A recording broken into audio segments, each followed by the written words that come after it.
ఇప్పటికే పోలవరం, అమరావతి విద్యుత్ రంగంపై శ్వేతపత్రాలు విడుదల చేసిన ఏపీ ముఖ్యమంత్రి చంద్రబాబు తాజాగా ఆర్థిక శాఖపై దృష్టి సారించారు. త్వరలోనే ఆయన ఆర్థిక శాఖపై శ్వేతపత్రంను విడుదల చేయనున్నారు.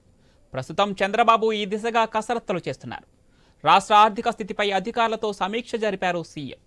రాష్ట్రానికి ఉన్న అప్పుల లెక్కలపై ఆరా తీశారు. ఇప్పటికే అన్ని రకాల అప్పులు కలిపి 14 లక్షల కోట్లు అని అధికారులు ప్రాథమికంగా అంచనా వేశారు.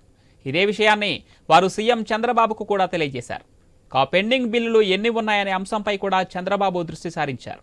ఈ నేపథ్యంలోనే ఆర్థిక మంత్రిత్వ శాఖ వివిధ శాఖల వారీగా పెండింగ్ బిల్లుల వివరాలు కోరింది.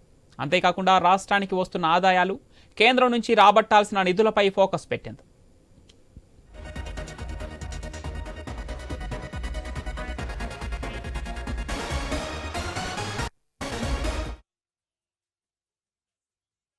ఇప్పటికే పోలవరం, అమరావతి విద్యుత్ రంగంపై శ్వేతపత్రాలు విడుదల చేసిన ఏపీ ముఖ్యమంత్రి చంద్రబాబు తాజాగా ఆర్థిక శాఖపై దృష్టి సారించారు.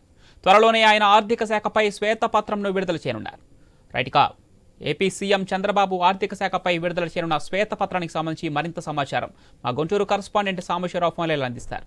సాంబశివరావు, మొత్తంగా చూసుకోవచ్చు, ఏపీ సీఎం చంద్రబాబు నాయుడు కొద్దిసేపటి క్రితమే ఆర్థిక శాఖ అంశంపై కూడా ఆయన సమావేశమయ్యారు. పూర్తిగా కూడా ఆర్థిక శాఖలో ఉన్నటువంటి లోటుపాట్లన్నింటినీ కూడా ఆయన పూర్తిగా పరిశీలిస్తున్నటువంటి పరిస్థితి. ఎందుకంటే రాష్ట్రాన్ని ప్రస్తుతం కొత్త ప్రభుత్వం వచ్చింది, కొత్త ప్రభుత్వం ముందుకు తీసుకెళ్లాలి, రాష్ట్ర అభివృద్ధి ఏ విధంగా ఉండబోతా ఉంది, అదేవిధంగా కేంద్రం నుంచి మనం ఎటువంటి నిధులు రాబట్టాలి, ఇటువంటి అంశాలన్నింటినీ కూడా ప్రస్తుతం చంద్రబాబు ఆధీనంలోకి తీసుకున్నట్టుగా తెలుస్తా ఉంది. ఈ నేపథ్యంలోనే ప్రస్తుతం ఉన్నటువంటి అప్పులు ఎన్ని ఉన్నాయి, మొత్తంగా ఇప్పటికే 14 లక్షల కోట్ల అప్పు ఏపీకి ఉన్నట్టుగా తెలుస్తా ఉంది. గత ప్రభుత్వం హయాంలో ఎక్కడ కూడా ప్రభుత్వ పథకాలు ఇచ్చేటువంటి అమ్మఒడి కావచ్చు, ఇతర పథకాలు ఇచ్చే అంశాలు మొత్తం మీద అప్పులు తీసుకొచ్చి ఇచ్చారనే అంశాలు కూడా ఉన్నాయి. దానికి సంబంధించి కొన్ని ప్రభుత్వ భవనాలు కూడా ఎక్కడికక్కడ కూడా కొన్ని బ్యాంకుల్లో తనఖా పెట్టి మరీ అప్పులు తీసుకొని అప్పట్లో ప్రభుత్వ పథకాలను కూడా పోయిన ప్రభుత్వం ఇచ్చినటువంటి నేపథ్యంలో అటువంటి ఏమేమి లోటుపాట్లు ఉన్నాయనే అంశాలు కూడా పూర్తిగా చంద్రబాబు పరిశీలిస్తా ఉన్నారు. ఎందుకంటే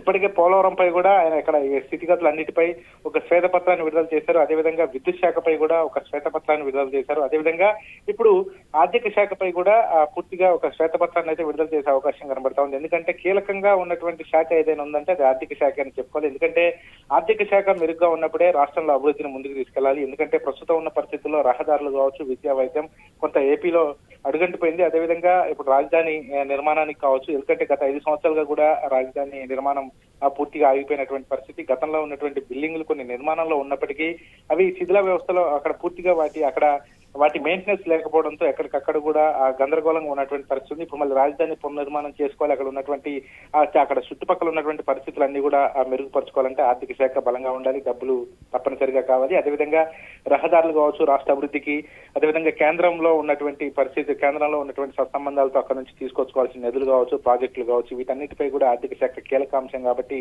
పూర్తిగా సమీక్ష నిర్వహించి వాటిలో ఎన్ని అప్పులు ఉన్నాయి, ఇప్పుడు ఎట్లా వాటిని తీర్చాలి, ఎటువంటి అప్పులు ఉన్నాయి, ప్రస్తుత ఆర్థిక శాఖల లోటుపాట్లు ఏంటనే అంశంపై కూడా పూర్తిగా ఈ సమీక్ష నిర్వహిస్తా ఉన్నారు. మరికొద్దిసేపట్లో ఈ సమీక్ష పూర్తి అవకాశం కనబడుతుంది. దీనిపై కూడా ఒక శ్వేతపత్రం కూడా విడుదల చేయడానికి మాత్రం చంద్రబాబు. అయితే సాంబశివరావు, గత ప్రభుత్వం ప్రవేశపెట్టినటువంటి ఓట్ ఆన్ అకౌంట్ బడ్జెట్ ఈ నెల అంటే జూలై 31 లోపు ముగుస్తున్న నేపథ్యంలో మరొకసారి vote on account budget ordinance తీసుకొచ్చే ప్రయత్నంలో కూడా ఉన్నట్టు తెలుస్తుంది. దీనికి సంబంధించిన సమాచారం ఏంటి?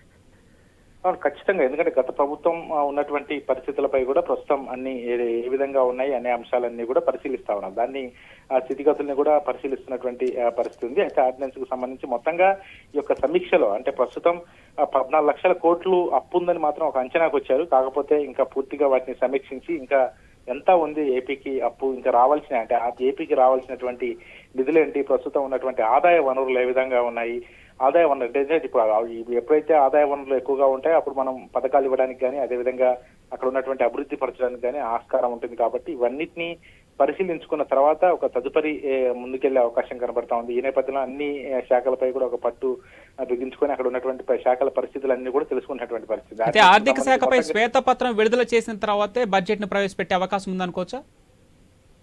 తప్పకుండా, ఎందుకంటే ఇప్పుడు ప్రస్తుతం బడ్జెట్లు ఏ విధంగా ఉన్నాయి, ఎందుకంటే 14 లక్షల కోట్లు అప్పు ఉన్నట్టుగా తెలుస్తున్నటువంటి నేపథ్యంలో లాస్ట్ టైం ఉన్నటువంటి స్థితిగతులన్నీ పరిశీలించిన తర్వాత ఇప్పుడున్న ప్రస్తుత పరిస్థితుల రీత్యా రాష్ట్రంలో ప్రధాన అంశంగా నడుస్తున్నటువంటి అంశం రహదారులు ఎక్కడికక్కడ కూడా ఇబ్బందికరంగా ఉంది కాబట్టి రహదారులకు ఎంత ఫండింగ్ ప్రతి అంశానికి ఎక్కడైతే డెవలప్మెంట్స్ కావాలో డెవలప్మెంట్స్ కి అక్కడ కొంత బడ్జెట్ కేటాయించాల్సి ఉంటుంది కాబట్టి ఈ బడ్జెట్ ఎంతెంత కేటాయించాలంటే ప్రస్తుతం ఉన్న అక్కడ బడ్జెట్ ఎంత ఉంది, ఆర్థిక శాఖలో ప్రస్తుతం బడ్జెట్ ఎంత ఉంది, అప్పులు ఎంత ఉన్నాయి, ఇవన్నీ కూడా సమీక్షించిన తర్వాత మళ్ళీ ఒకవేళ ఇప్పుడు మనకి డెవలప్మెంట్ కోసం కేంద్రం నుంచి ఏం సహకారం కోరాలి కాబట్టి ఇవన్నీ మనం ఇవన్నీ పరిశీలించాలంటే ఖచ్చితంగా ఆర్థిక శాఖలో ఉన్నటువంటి లోటుపాట్లపై కూడా పూర్తిగా సమీక్షించాల్సిన అవసరం ఉంది. సమీక్షించిన తర్వాత శ్వేతపత్రం విడుదల చేసిన తర్వాత మన పరిస్థితులు ఏ విధంగా ఉన్నాయి, ప్రస్తుతం రాష్ట్రంలో అప్పులు ఎంత ఉన్నాయి, అసలు రాబడి ఎంత ఉంది, మనం రేపొద్దున భవిష్యత్తులో మళ్ళీ ప్రభుత్వం కూడా కొన్ని పథకాలు ప్రజలకు ఇవ్వాలి కాబట్టి పథకాలు కావచ్చు, అదేవిధంగా డెవలప్మెంట్స్ కావచ్చు, ఇవన్నీ ఏ విధంగా ఉన్నాయని చూసుకున్న తర్వాత